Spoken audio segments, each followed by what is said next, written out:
নমস্কার, আমি আরজি। আর বন্ধুরা, আজকে যেই ঘটনাটি আমি আপনাদেরকে শোনাবো, এই ঘটনাটি বিহারের ছাপড়া বলে যেই জায়গাটি রয়েছে, সেই ছাপড়ার একটি গ্রামের ঘটনা। ছাপড়া তো অনেক বড় একটি জেলা, সেখানকারই একটি ছোট গ্রামের ঘটনা এটা। আর এই ঘটনাটা আমি শুনেছি, আমাদের পাড়ায় একটা গ্রিল কোম্পানি আছে, ওখানে একটি ছেলে কাজ করে, ও বিহারি ছেলে, ওর নাম হচ্ছে অরুণ। অরুণের কাছে এই ঘটনাটা এই কিছুদিন আগেই আমি শুনেছি। তো ঘটনাটার মধ্যে দেখবেন, আমরা আগে যারা 80s-90s বড় হয়েছি, জি টিভিতে এক ধরনের প্রোগ্রাম হতো আনহনি বলে, রাতে আমরা দেখতাম। হয়তো আপনারা যারা 80s-90s রয়েছেন তারা ডিটেক্ট করতে পারছেন আমি কোন ঘটনাগুলোর কথা বলছি। খুব সম্ভবত সিরিয়ালগুলোর নাম ছিল আনহনি, জি হরর শো। সেগুলো শনিবার রোববার রাত্রি 9টা থেকে 11টা পর্যন্ত হতো। তখন খুবই জনপ্রিয় একটা সিরিয়াল ছিল ওটা। তো ওখানকার দেখবেন অনেক কিছু ঘটনা কিন্তু সত্য ঘটনাগুলোকে ওই টেলিফিল্ম করে দেখানো হতো আমাদেরকে, আর বলে দেওয়া হতো এটা বিহারে ঘটেছে, এটা ইউপিতে ঘটেছে, এরকম ওরা মেনশন করে দিত। তো আজকে যেই ঘটনাটা আমি আপনাদেরকে শোনাবো, অরুণ বলেছিল এই ঘটনাটা নাকি 90s একটা প্রোগ্রামে দেখানো হয়েছিল। তো আমার খুব একটা মনে পড়ছে না, তবে ও যেই জায়গাটার নাম বলেছিল, জায়গাটা শুনে আমার মনে হয়েছে এটা হয়তো আমি দেখেছিলাম। আপনারা শুনুন, আপনারা হয়তো রিলেট করতে পারবেন যে এই ঘটনাটা আপনারা দেখেছেন কি না। তো এই ছাপড়ার যেই গ্রামের ঘটনাও বলেছে, সেটা অরুণদেরই গ্রাম, এবং এই ঘটনাটা অনেক পুরনো ঘটনা। এই ঘটনাটা ঘটেছিল 1985 সালে, 1985। আর এই ঘটনা যেই জায়গাটাকে নিয়ে, সেই জায়গাটা হচ্ছে একটা মন্দির, অনেক পুরনো একটা মন্দির। এবং অরুণ তখন খুবই ছোট, এবং ওদের গ্রামে একটা প্রবাদ ছিল যে ওই মন্দির এলাকার দিকে খুব একটা লোকজন যায় না। দেখবেন অনেক জায়গা কিছু রেস্ট্রিকশান থাকে, যেগুলো সন্ধ্যে 6টার পর যাওয়া বারণ, কিংবা ওই জায়গাগুলোতে একদমই যাওয়া নিষেধ। এরকমই ওদের এই মন্দির চত্বরটা ছিল, ওখানে চট করে কেউ যেতে চাইতো না আর কি। এবং সেই সময় বিহার বলুন, ইউপি বলুন, যেসব গ্রামগুলো রয়েছে, ইলেকট্রিসিটি ছিলই না। এবং রাত্রিবেলা ভোর রাতে অনেকে উঠে ওখানে চাষবাসের জন্য যেত, তারা ক্ষেত ইউজ করতো, ক্ষেতের রাস্তা ইউজ করতো। এবং অনেকের জমি ছিল যাদের ওই মন্দিরের পাশ দিয়ে যেতে হতো, কিছু উপায় ছিল না, ওখান থেকেই যেতে হবে। তো আসি এবার আসল ঘটনা। এই যে মন্দির চত্বর যেই জায়গাটা রয়েছে, সেই জায়গাটাকে নাকি তখন বলা হতো কালা চক। এবং এই কালা চক কী কারণে বলা হয়েছে, কেন বলা হয়েছে, সেটা অত বলতে পারলো না। সেসব জায়গাগুলো এখন আর নেই আর কি। সেই সব সময় খুবই বিখ্যাত জায়গা ছিল ওগুলো, লোকেরা নাম শুনলে আর যেতে চাইতো না ওখানে। তো ঘটনাটা হচ্ছে, এই যে পুরনো মন্দির, এই যে কালাচক যে জায়গাটা, সেখানে ওখানকার লোকেরা মনে করত সেখানে যদি কোনো মানুষ কোনোভাবে পৌঁছে যায়, সে নাকি আর ফিরে আসে না। এবং কারণটা কি, সেটা নিয়ে এই ঘটনা। তো অরুণ যখন একদম ছোট, ও নাকি একদম দেখেছিল যে ওদের পাশের যে জমি, সেই জমিতে যখন চাষ হতো, ওখানকার একটি ছেলে কোনোভাবে ওই মন্দির এলাকায় গিয়ে পৌঁছায়, এবং সে নাকি আর কোনোদিনও ফিরে আসেনি। এবং কারণটা কি, কে তাকে নিয়ে গেছে, তার কোনো হদিশ আর পাওয়া যায়। তবে জায়গাটা এই কালাচক বলার পেছনের যে রহস্য, সেটা হচ্ছে সেখানকার গ্রামের মানুষের বিশ্বাস ছিল সেখানে নাকি কোনো একটি তান্ত্রিক ডাইনি কেউ থাকতেন, এবং সে নাকি তার এই পৈশাচিক যেসব পুজো সেগুলো করার জন্য বিভিন্ন মানুষকে ওখানে শিকার করে নিয়ে যেতেন। এবং তাদের সাথে তিনি কি করতেন, তাদেরকে কি ওখানে মেরে ফেলতেন, নাকি তারা ওখান থেকে অদৃশ্য হয়ে যেত, এইটার রহস্য কেউ খুঁজে পায়নি। এই অরুণ এবং তার কিছু বন্ধুবান্ধব মিলে একবার সেখানে যায়। অরুণ যেটা আমায় বলেছে, অনেক দূর থেকে নাকি ওরা ওই মন্দিরটা দেখে, এবং তারা নাকি দেখতে পায় যে মন্দিরের ভেতরে কেউ রয়েছে। এবং সেটা ও একদিন বাড়িতে এসে বলায় গ্রামবাসীরা সবাই মিলে একদিন ঠিক করে যে এক রাতে ওখানে গিয়ে দেখতে হবে যে ওখানে কি হচ্ছে। এবং বন্ধুরা দেখবেন, এই যে বিহারি যারা রয়েছে, ওরা কিন্তু মন্দির, শিব মন্দির, এইসব জায়গাগুলোকে খুব ওরা মনে করে যে ওইখান থেকে কেউ যদি উধাও হয়ে যায়, কেউ যদি কোনোভাবে হারিয়ে যায়, হয় সে ঐশ্বরিক ভাবনায় হারিয়েছে, না হলে সে কোনো পৈশাচিক দিকে ঢুকে গেছে।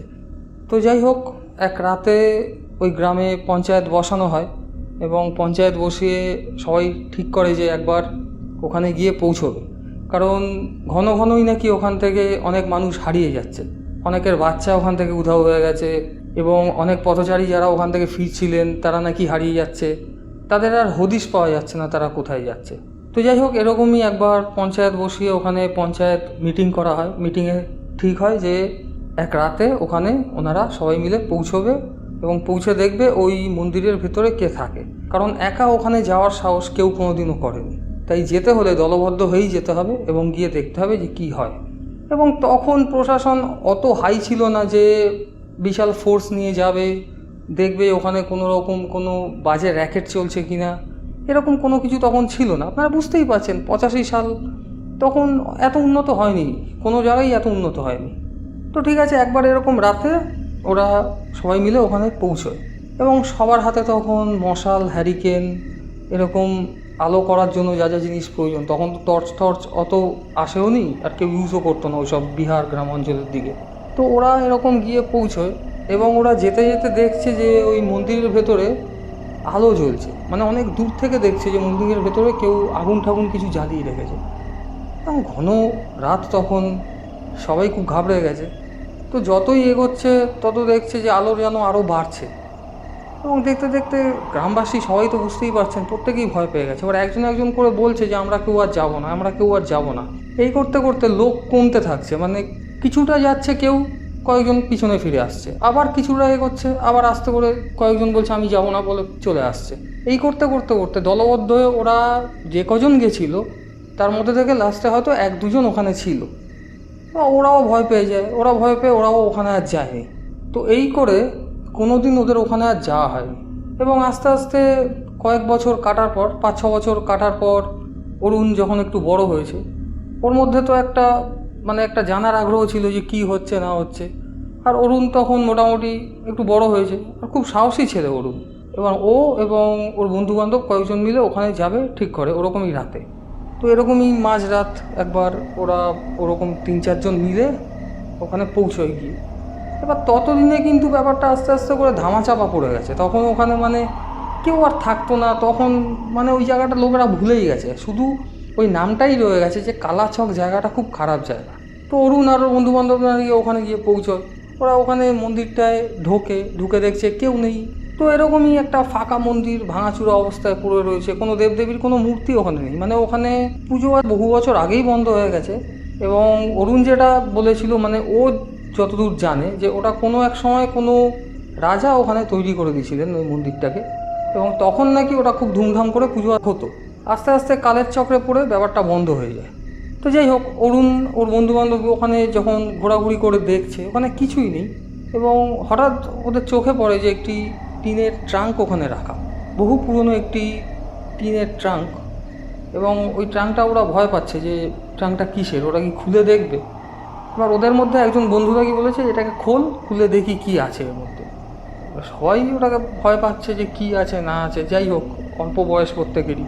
তো ওরা ভাবছে চল এটাকে ভেঙে দেখি, রাতও হয়ে যাচ্ছে, আমাদের যেতে হবে, কি আছে দেখে নিই। তো ওরা অত কিছু আর না ভেবে ওটাকে ভেঙে ওটাকে খুলেছে। এবং খুলে দেখছে ওখানে বিভিন্ন ধরনের হাড়, বিভিন্ন ধরনের সব তন্ত্র সাধনার যেসব জিনিসপত্র ব্যবহার হয় ওসব জিনিসপত্র ওখানে রাখা, মাথার খুলি, হাড়, এইসব জিনিসপত্র ওখানে পড়ে রয়েছে। এইটা দেখে তো ওরা খুবই ভয় পেয়ে যায়। ওরা আর কোনো রকম কিছু না করে তখন ওরা কতক্ষণে বাড়ি আসবে ওই চিন্তায় ওখান থেকে দিয়েছে ছুট পুরো। এবং বাড়ি আসতে আসতে ওরা শুনছে যে ওখান থেকে নাকি বিভিন্ন ধরনের আওয়াজ আসছে তখন ওই মন্দিরের ভেতর থেকে। কেউ যেন ওদেরকে জানান দিচ্ছে যে তোরা এখানে কেন এসেছিলি, আমার এই জিনিসপত্রে কেন হাত দিয়েছিস। তো এই যে ব্যাপারটা ওদের সাথে ঘটে, এটা ওরা বাড়িতে এসে প্রত্যেককে জানায়, প্রত্যেকের বাড়িতে জানায়। এবং ওখানে পঞ্চায়েত আরেকবার বসানো হয় এবং ওই পঞ্চায়েতে এইসব জিনিসগুলো ও বলে। আর তখন যিনি পঞ্চায়েত প্রধান ছিলেন উনি সেদিন রুলস করে দেন যে আর কোনোদিনও ওখানে কেউ যাবে না। এবং এই যে কালাচকে আমরা যেসব জিনিসগুলো ধরতাম, ওনারা যেসব জিনিসগুলো ওখানে ভেবে রেখেছিলেন যে ওখানে ডাইনি প্রকৃতির কেউ তান্ত্রিক যেসব থাকে তারাই ওখানে বসবাস করে, এবং যেসব মানুষগুলো ওখানে হারিয়ে গেছে তারা হয়তো ওইসব ডাইনির কবলে পড়ে, ওইসব তান্ত্রিকের কবলে পড়েই তাদের প্রাণ দিয়েছে। তো আস্তে আস্তে করে যুগ উন্নত হয় এবং আরও বেশ কয়েক বছর ওখানে এই জিনিসটা চলে। আস্তে আস্তে করে 2000 সালের পর থেকে নাকি ওইখানে এরকম ধরনের আর কিছু উপদ্রব হয়নি এবং মানুষজন তখন ততদিন ওই জায়গাটা ভুলেও গেছে এবং আজ নাকি ওই কালাচক বলে ওখানে আর কোনো জায়গাই নেই। তবে ওই যে জায়গাটার একটা খারাপ প্রভাব তখনকার যেসব মানুষরা ছিলেন তারা কিন্তু এখনও নাকি ওই জায়গাটাকে অ্যাভয়েড করে চলে। তারা নাকি এখনও মানে যে ওই জায়গা উন্নত হয়ে গেলেও অমাবস্যার রাতে ওখানে নাকি অনেক ধরনের কিছু হয়। তো এইটুক ঘটনাই আমি অরুণের কাছ থেকে শুনেছিলাম। ঘটনাটা খারাপ লাগলো না, ভালো ঘটনা। আপনাদের কীরকম লাগলো কমেন্ট সেকশানে অবশ্যই লিখে জানাবেন। দেখা হচ্ছে পরের এপিসোডে এরকমই কোনো সত্য ভৌতিক অলৌকিক ঘটনা নিয়ে। ততক্ষণ ভালো থাকুন, সুস্থ থাকুন, শুনতে থাকুন আমার সঙ্গে RG রেডিও স্টেশন।